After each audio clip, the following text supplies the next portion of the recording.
하나님 말씀 보겠습니다. 열왕기 하입니다. 열왕기 하 8장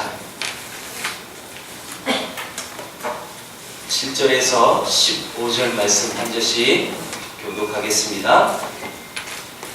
열왕기 하 8장 7절에서 15절 말씀 한 절씩 교독하겠습니다. 엘리사가 다메섹에 갔을 때 아람 왕 베나닷이 병들었더니 왕에게 들리기를 이르되 하나님의 사람이 여기 이르렀나이다 하니 왕이 하사엘에게 이르되 너는 손에 예물을 가지고 가서 하나님의 사람을 맞이하고 내가 이 병에서 살아나겠는지 그를 통하여 여호와께 물으라.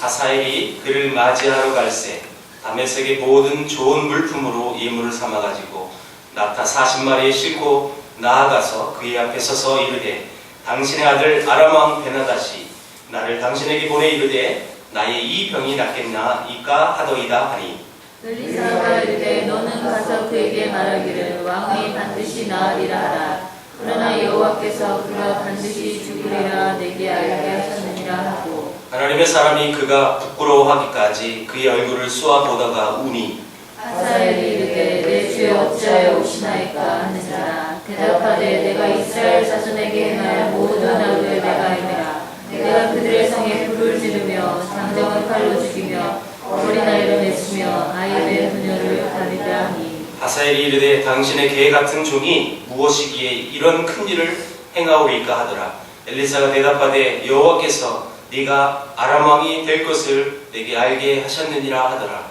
그가 엘리사를 떠나가서 그의 주인에게 나아가니 왕이 그에게 묻되 엘리사가 내게 무슨 말을 하더냐니 대답하되 그가 내게 이르기를 왕이 반드시 살아나시리라 하더이라. 같이 있습니다. 그 이튿날에 하사엘이 이불을 물에 적시어 왕의 얼굴에 덮음에 왕이 죽은지라 그가 대신하여 왕이 되니라.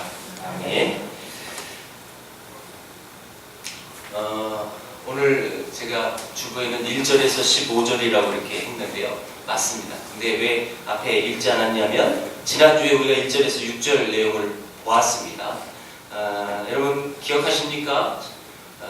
수넴 여인에게 7년 기근이 있을 것을 엘리사가 가서 말하게 해주고 또 그 말씀에 순종하여 아무 불평 없이 블레셋 땅에 7년 동안 기근을 피하였다가 다시 돌아와서 하나님의 은혜로 잃었던 모든 재산을 다시 되찾는 그래서 수넴 여인의 이야기를 우리는 기억하실 것입니다. 제가 기억나도록 주일날도 예화로 또 말씀을 드렸고요. 자, 여러분 여기서 우리 7절을 시작할 때 우리 히브리 원서를 보면 있는 단어지만 우리 한글 성경에는 없는 그리고라는 말이 있어요. 그리고 자, 앞에 수넴 여인의 그 사건 하나님의 은혜로 그 모든 재산을 왕이 다시 되돌려줘라 라고 신하에게 시켜서 모든 일이 이루어지고 그리고 이 사건이 나오는 거죠. 이 사건은 뭐예요? 하사엘이라는 아람 왕 신하가 이제 자기 왕 베나닷을 죽이고 그 대신 왕이 되어지는 과정들 그 과정인데 그 앞에 무슨 사건이 있었어요? 베나닷이 병이 들었을 때 자기 신하를 보내가지고 이 다메섹에 우리 땅이거든요, 그죠? 이 아람 지역에 엘리사가 왔다는 이야기 듣고 때마침 베나닷이 병이 들어서 신하를 보내가지고 엘리사에게 내가 이 병 낫겠느냐 물어봐라. 그때 엘리사가 그 하사엘을 만나서 낫는다. 그런데 반드시 죽는다라는 말까지 해주죠. 그리고 우리가 결론을 보니까 하사엘이 낫습니다. 죽지 않습니다. 가서 얘기하고 그 다음날 자기가 왕을 죽여버려서 왕이 됐다라는 얘기예요. 자, 여러분 제가 서론에 이렇게 얘기해요. 그리고라는 말은 앞에 한 수넴 여인의 이야기가 나오고 그리고 지금 이 두 번째 하사엘이라는 신하가 이를테면 구테타에서 자기 왕을 죽이고 왕이 되어지는 대표적인 이 두 사건을 지금 우리 지난주에 봤고 오늘은 이 하사엘 사건을 보는 거예요. 그래서 오늘 본문은 1절부터 15절까지 보아야 이게 다 이해가 되는 것입니다. 여러분, 뚝 떨어뜨려서 이것이 별개의 사건이지만 성경에는 이 일을 함께 엮은 이유가 있다는 거예요.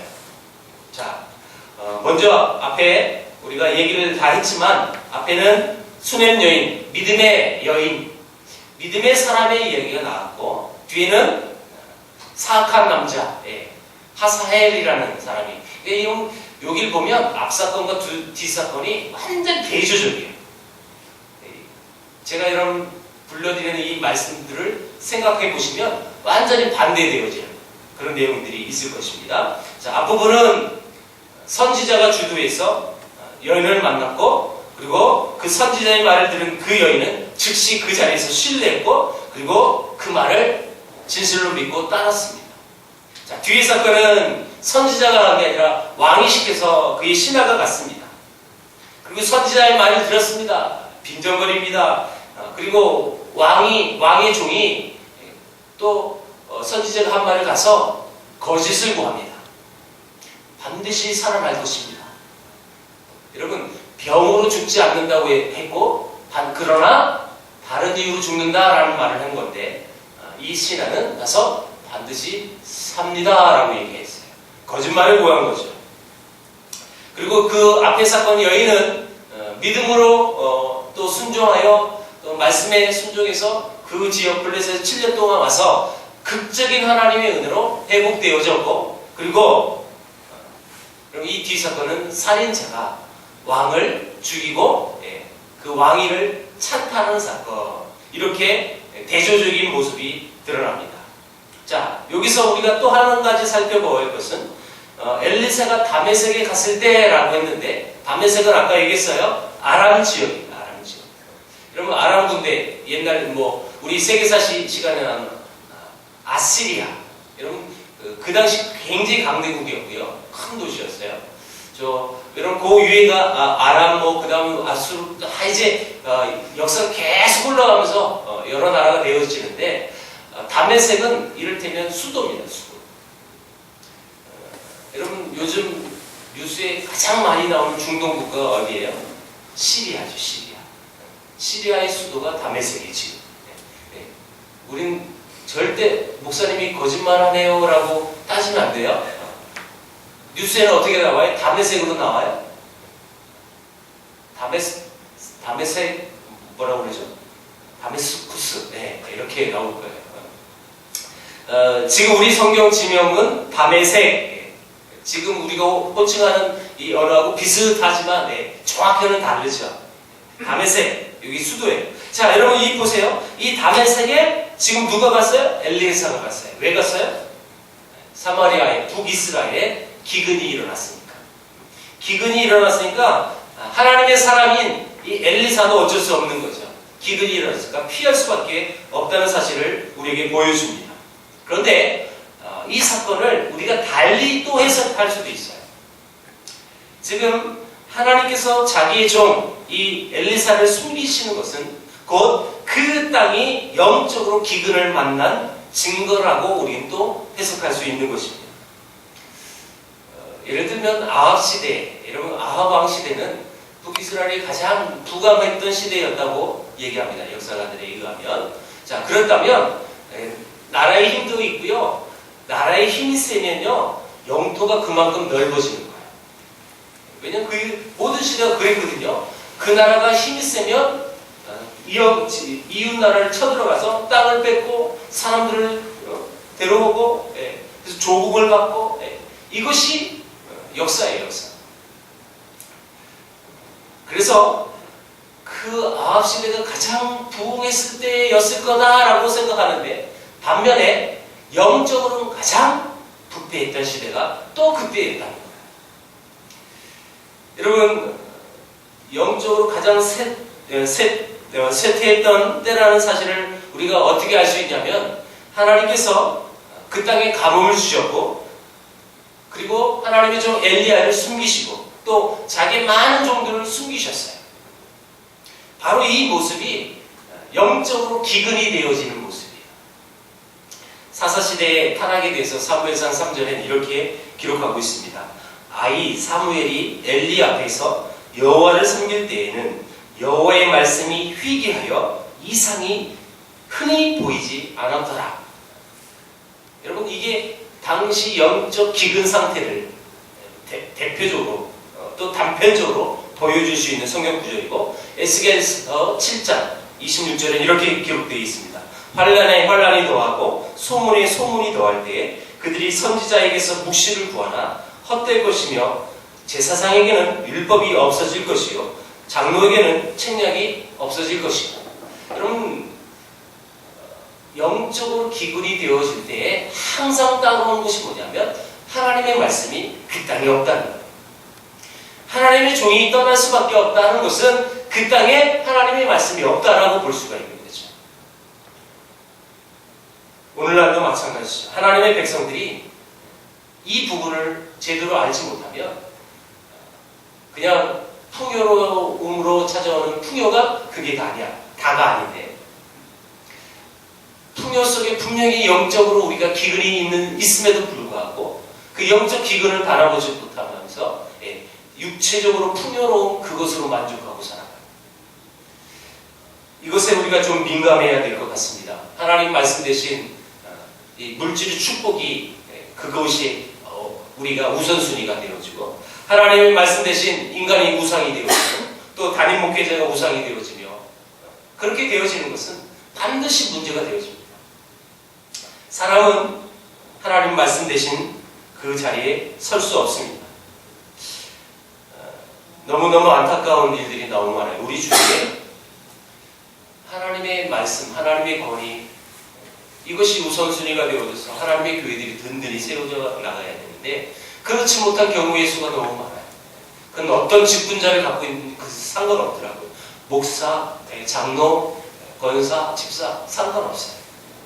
그 어떤 직분을 갖고 있는지 그건 전혀 중요치 않은데, 그 사람들이 그 상황 속에서 또 그 위치에서 하나님의 말씀대로 살지 못하고 자기 생각대로 살아가는 너무너무 정말 한심한 사람들 봐. 사실 제가 요즘 가장 가슴 아픈 이야기가 뭐냐면, 제 상황이 있는데 제 이야기는 아니고요, 제 친한 친구 목사님 이야기. 어제 너무너무 귀한 목사님인데 청빙을 받아서 그 교회에서 이렇게 청빙하기로 다 결정돼서 갔어요. 이제 가기로 결정됐어요.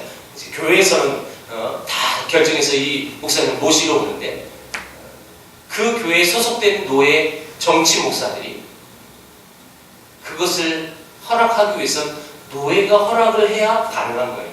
이제 여러분, 우리가 신앙생활할 때 이제 이런 법적인 것도 좀 아셔야 되거든요. 저는 너무 놀랐어요. 그 정치하는 목사들이 어떻게든지 교회로부터 뜯어내려고, 자기들한테 뭘 바쳐야 그걸 허락하고 그 목사가 그 교회에 담임할 수 있도록. 난 이런 모습 보면서 참, 그게 진짜 목사냐? 정말 제 옛사람으로 반응하면요, 목사 다 포기하고 그거 가서요 한 대 펴주고 싶은 거예요. 정말 그게 목사일까? 정말 하나님의 말씀을 선포하고 하나님의 말씀으로 주어진 양들을 양육해야 할 그런 대상이 어쩜 그런 마음을 가질 수 있을까? 이런 모습 보면 너무너무 속상하고 답답해요. 하나님 말씀이 우리 우선이 되어야 하고, 하나님 말씀이 우리의 모든 삶의 기준이 되어야 하는데 그걸 몰라요. 그러면서도 여러분, 주일날 또 오늘 이 수요일도 그 교회에서 설교할 거 아니에요, 그렇죠? 그런 거 생각하면 끔찍해 죽겠어요. 끔찍해 죽겠어요. 영적으로 기근이 되어 있는 이 기근을 바라보지 못하고, 어쩌면 육으로 이렇게 자기의 안위와 또 자기가 채워야 될 것들을 채우려고 이 발버둥 치는 이 모습 보면 속상해 죽겠어요. 여러분, 이 엘리사가 다메섹에 갔는데 문제는 뭐냐면, 왕이 아파서 자기 부하 하사엘을 보냅니다. 너 빨리 가서 엘리사 선지자를 맞이해라. 맞이. 여러분, 그 전에 이 왕은 엘리사를 그렇게 죽이려고 애썼던 사람이었어요. 근데 완전히 돌변했죠? 왜요? 자기가 아프니까요. 인간은 이렇게 나약한 것 같습니다. 이만큼 변덕이 정말 죽벌듯이 이렇게 심한 것 같습니다. 얼마나 여러분 이 모습 보면 참 인간 참 한마디로 뭐 표현하기 어려운데요. 이럴 때는 사투리가 좋더라고요. 인간 참 거시기하다 참. 이 왕이 자기가 병들어 죽을 그런 위험이 있었나 보죠. 그러니까 우리 땅에 지금 엘리사가 왔다는 얘기 듣고 빨리 가라. 여러분 우리 성경 보니까 낙타 40마리에다가 잔뜩 그 당시 최고의 물품을 가지고 예물을 가지고 이 엘리사에게 찾아와요. 왜 그랬어요? 옛날 이 엘리사가 마음한 장군이에요. 이런 일들이 벌어지니까. 자 보세요. 이 모든 이야기, 지금 이 왕은 지푸랑이라도 잡고 싶은 심정이다. 그런데 분명 아람왕 그 땅에도 분명히 자기들이 섬겼던 신들이 있었는데 자기 신들에게 찾아가는 것이 아니라 지금 저 밑에 자기 원수 같은 이스라엘의 선지자 엘리사가 믿는 하나님을 여러분 의지하고 있다는 모습을 우린 또 여기서 볼 수 있는 거죠. 다시 말하면 또 여기서 이 우상이 얼마나 허무한지를 또 우리는 한 가지 깨닫게 됩니다. 어쨌든 9절을 보니까 자기의 신하인 하사엘을 보내서 묻기를 이 병이 이제 나의 이 병이 낫겠나이까 물어봤습니다. 그때 10절 엘리사가 대답합니다. 엘리사가 이르되 너는 가서 그에게 말하기를 왕이 반드시 나으리라 하라. 그러나 여호와께서 그가 반드시 죽으리라고 내게 알게 하셨느니라. 그럼 보세요. 이 병이 낫겠습니까? 라고 질문했을 때 낫는다. 반드시 나은다. 그랬어요. 그리고 여호와께서 그가 반드시 죽으리라. 그걸 내게 말씀하셨다. 자, 이상한 말이죠? 반드시 나을 것인데 또 반드시 죽는다는 거예요. 여러분 왜요? 여기서 중요한 게 이게 여기에요. 너는 가서 그에게 말하기를. 10절 보세요. 10절. 엘리사가 이르되 너는 가서 그에게 말하기를. 너는 그에게 가서. 너는 하사에게. 너는 왕에 가서 말해라. 반드시 나을 거다. 근데 반드시 죽을 거다. 그러면 이 병으로 죽지 않는다라는 말이었고, 그리고 반드시 죽는 것은 바로 너. 네가 가서 말할 하사엘, 너 때문에 그 왕은 죽을 거다. 여러분 이 말을 지금 하는 거예요. 그리고 11절 내용을 보세요. 11절. 하나님의 사람이 그가 부끄러워하기까지 그의 얼굴을 쏘아 보다가 우니. 이 말을 하고요. 엘리사 선지자가 하사엘을 뚫어지게 쳐다보고 뚫어지게. 여러분 그런 거예요. 민규 나봐봐. 그러면서 내가요. 뚫어지게 민규를 한 1분 이상 쳐다보고 있어요. 쟤는 완전 무시할 거예요. 이런 상황이죠. 뚫어지게 쳐다보는 거예요. 쏘아보는 거예요. 그리고 결국 엘리사는 울었다는 거예요. 여러분 그 하사엘은 굉장히 당황했을 것입니다. 하사엘은 선지자의 말을 듣고 또한 당황하면서 속으로는 마음의 기쁨이 넘쳤을 거예요. 여러분 이게 무슨 뜻이에요? 하나님께서 엘리사에게 그 하사엘이 어떤 사람이라는 것을 알게 해줬어요. 이 하사엘이 왕을 죽이고 왕이 될 것이라는 것을 안 거죠. 그래서 너는 가서 그에게 말하기를 반드시 나으리라. 그러나 반드시 죽으리라. 너 때문에. 이것까지 예언을 한 거예요. 이를테면 여러분 이 하사엘은 엘리사가 그런 말 했을 때 분명히 희열을 느꼈을 것 같아요. 어떻게 알았지? 내가 죽일 계획이었는데. 이것까지 다 알았다는 거예요. 다른 사람에게 자기의 마음과 계획이 드러나면 굉장히 부끄러운 거죠. 또 당황스러운 거죠. 지금 이 하사엘의 위선과 하사엘의 연극을 여러분 잘 보십시오. 13절 보십시오. 하사엘이 이르되 당신의 개 같은 종이 무엇이기에 이런 큰 일을 행하오리까 하더라. 엘리사가 대답하되 여호와께서는 네가 아람 왕이 될 것을 내게 알게 하셨느니라 하더라. 여러분, 지금 이 말을 듣고 그리고 우리가 결론 15절에 가보니까 하사엘은 드디어 얼굴이 이 왕의 얼굴에다가 물을 적신 이불로 해서 숨 막혀 죽여버렸습니다. 그리고 왕이 됐습니다. 여러분, 이 모든 예언을 했던 이 엘리사는 울었습니다. 왜 울었어요? 그가 앞으로 어떤 일을 벌일 것인지. 자, 12절 보겠습니다. 같이 읽어볼게요. 시작. 하사엘이 이르되 내 주여 어찌하여 우시나이까 하는지라 대답하되 네가 이스라엘 자손에게 행할 모든 악을 내가 알미라. 네가 그들의 성에 불을 지르며 장정을 칼로 죽이며 어린아이를 맺히며 아이 뱀 부녀를 가리라 하니. 여러분, 이 엘리사는 이 하사엘이 나중에 어떻게 왕이 될 것인지 알았고, 또한 그 왕이 돼서 이 이스라엘 사람들을 와가지고 얼마나 악을 행할 것인지를 다 알았다는 거예요. 그래서 울었다는 거죠. 그렇다면 엘리사는 이것을 막아야 되는 사람 아닙니까? 이 인간이 나중에 왕이 돼서 우리 동족을 다 이렇게 칼로 죽이고 어려움을 줄 것인데, 그렇다면 이 엘리사는 분명히 그걸 알았다면 막아야죠. 자기가 못해도 자기가 믿는 하나님의 힘을 빌어서 그 사람을 없애야 될 것입니다. 그런데 하사엘이 왕이 되는 것을 그냥 내버려 둘 뿐만 아니라 하사엘이 왕이 될 것이라고까지 예언했습니다. 사실 저는요, 어렸을 때 이 본문을 보고 저는 이렇게 생각해 본 적이 있어요. 엘리사가 굳이 그런 예언을 해가지고, 얘는 몰랐는데, 하사엘이라는 사람은 몰랐는데 엘리사가 예언해줘가지고 내가 왕이 되는구나. 그러니까 그 다음에 가서 죽여버렸구나. 그래서 왕이 되구나. 막 이런 생각도 해본 적이 있어요. 왜 이렇게 있을까? 여러분, 사실 특별히 구약 성경을 보다가 그런 의문점이 굉장히 많거든요. 정말 많아요, 여러분. 의문점이 없는 거는요, 성경을 많이 안 보신 거고요. 왜 굳이 그랬을까? 이런 거 예언 안 하면 되지.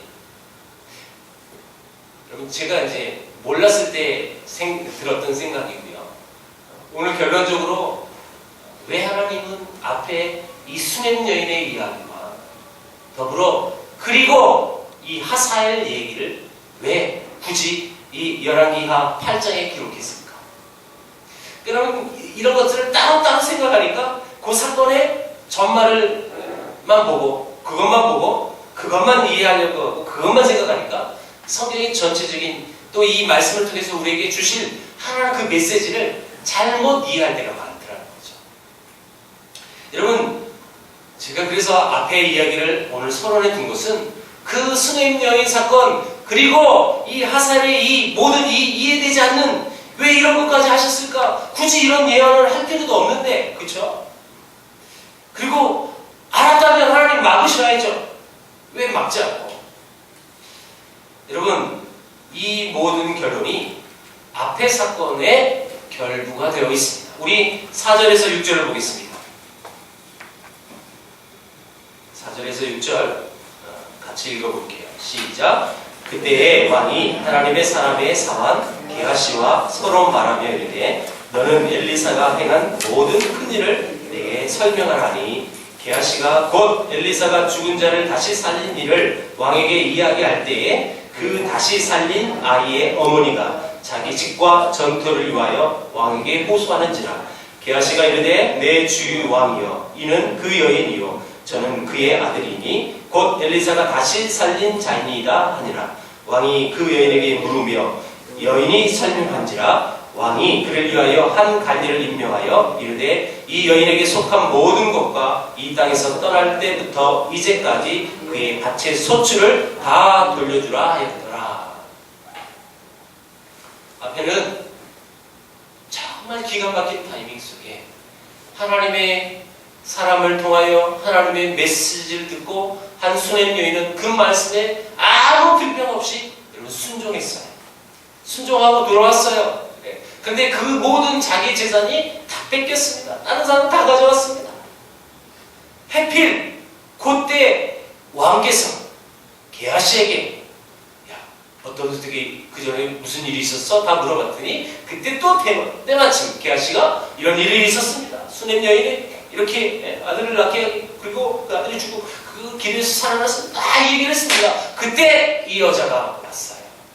왕이요, 그 여자가 저 여자입니다. 그때 다시 살아난 아들이 저 아들입니다. 그리고 이 여인이 뭐라고 얘기해요? 이런 일을 2차 차차해서 내 재산 다 가져갔어요. 왕이 그 말을 듣자마자 신하를 시켜 그 다 돌려줘라. 그리고 그동안 그 땅에서 있었던 그 밭의 소출까지도 다 돌려줘라. 여기까지 일이 벌어지는 거예요. 여러분, 때마침 타이밍이죠? 하나님의 오묘한 섭리라고 하는 거죠. 어쩜 그렇게 정확히 맞히십니까? 어쩜 그렇게 고이 얘기할 때 그 여자가 오게 하셔서 그 모든 일들이 여러분 술술이 이렇게 다 풀리게 만듭니까? 하나님의 은혜죠. 하나님의 은혜, 하나님의 방법과 하나님의 계획으로 이 모든 이 어려웠던 상황들이 여러분 완전히 풀려버렸어요. 어떤 어려움도 없었어요. 그냥 왕에게 호소를 왔어요. 호소를 왔는데 그 자리에서 문제가 해결되어 버려요. 이 사건 그리고 이 사건. 왜 하나님의 백성들, 왜 하나님이 이런 위기가 있을 것이라는 거 다 알고 있으면서도 왜 하나님이 이런 거 안 막으시고 나중에 그놈들이 쳐들어서 이 아이벤 여자들 부녀까지 다 찔러 죽이게 합니까? 왜 일이 벌어질 수 있을까요? 여러분, 이 사건만 그렇게 보면 그렇게밖에 이해가 안 되는 건데 앞에 사건하고 하나님이 이 글을 이렇게 우리에게 지금 말씀하고 계십니다. 하나님은 그런 안타까운 일도 있겠지만 하나님의 백성, 하나님의 선택된 아름다운 주의 백성, 하나님의 말씀을 순종하는 그 자들은 앞에 이 수넴 여인처럼 우리가 생각지도 못한 방법으로 하나님의 놀라운 계획으로 그 어려운 모든 어려움들을 하나님이 볶는 녹듯 녹여주셔서 그 인생이 하나님을 온전히만 섬길 수 있도록 그 일들을 허락해 주신다는 메시지로 우리에게 이 사건, 이 두 사건을 말씀하고 계신다는 거예요. 이게 이 8장 1절부터 15절 이 전반부의 내용의 핵심인 것입니다. 이 여자의 사랑, 믿음의 사랑, 이 수넴 여인, 지난주에 말씀드렸어요. 그 기근과 그런 상황 속에서도 자기 집과 재산을 다 잃은 상황에서도 그는 불평하지 않았다. 여러분, 떠날 때는 그렇다라고 우리가 생각할 수도 있잖아요. 지금 곧 기근이 오니까 부랴부랴 여러분 그 말씀을 의지해서 떠났어요. 돌아왔으면 말씀에 의지해서 떠났으니까, 순종했으니까 내 재산을 하나님 보존해 줘야 될 거 아니에요. 그런 상황임에도 불구하고 어떤 불평의 한마디를 볼 수가 없는 거예요. 과연 어떤 사람이 하나님을 기쁘시게 하고 과연 어떤 사람이 하나님 앞에 쓰임받는 사람입니까? 여러분, 이 대조적인 두 사건을 보면서 우리가 무엇을 취해야 될까요? 집과 재산을 잃은 상황에도 하나님 앞에 불평과 불만으로 살아가는 영혼이 아닌 정말 철저하게 하나님 앞에 매달린, 그래서 하나님 앞에 여러분 순종하는 그 마음이 그대로 하나님이 그가 큰 노력하지 않았음에도 불구하고 기가 막힌 오묘한 타이밍을 하나님이 사용하셔서 그 모든 일들이 해결하게끔 만들어 주셨다는 거예요. 여러분, 이제는 이 말씀에 우리가 우리의 삶에 적용해서 정말 하나님의 오묘한 섭리를 나도 지배받는 사람인데 때로는 우리가 하사엘 같은 사람이 되진 않습니까? 기회를 누리고 자기의 모든 계획을 숨기면서 또 연극하고 감추고 그런 인생을 살아가지 않습니다. 때로는 이 수넴 여인처럼 처음에 말씀에 순종하는 것처럼 살았지만 100% 끝까지 순종하는 삶이 아니라 하다가 안 되니까 또 하나님을 원망하고 왜 이 모양이냐고 불평하고 또 사람을 불편하고 어떤 모든 내 마음에 들지 않으면 일단은 불평이 되어지는 게 우리 인간의 모습 아니겠어요? 여기서 우리가 삶의 지혜를 배워야 합니다.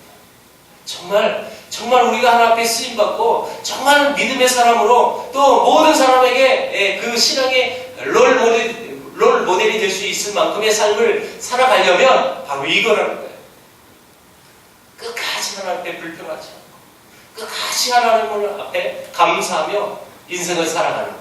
그 영혼, 여러분 그 영혼을 하나님이 사랑하신 거고 또한 그 영혼이 더욱더 주의 일을 잘 감당할 수 있도록 더 많은 것도 채워주실 것이라는 것을 우리 믿는 것입니다. 사랑하는 우리 세계를 품은 우리 성도 여러분들, 우리 이순애 여인같이 어떤 상황에도 불평하지 않고 어떤 어려움에도 낭망하지 않고 오직 하나님만 신뢰함으로 인하여 하나님이 주신 그 은혜로 여러분 우리가 인생을 살아가는 저와 여러분들에게 주의 이름으로 축원드립니다. 기도하겠습니다. 하나님 아버지 감사합니다.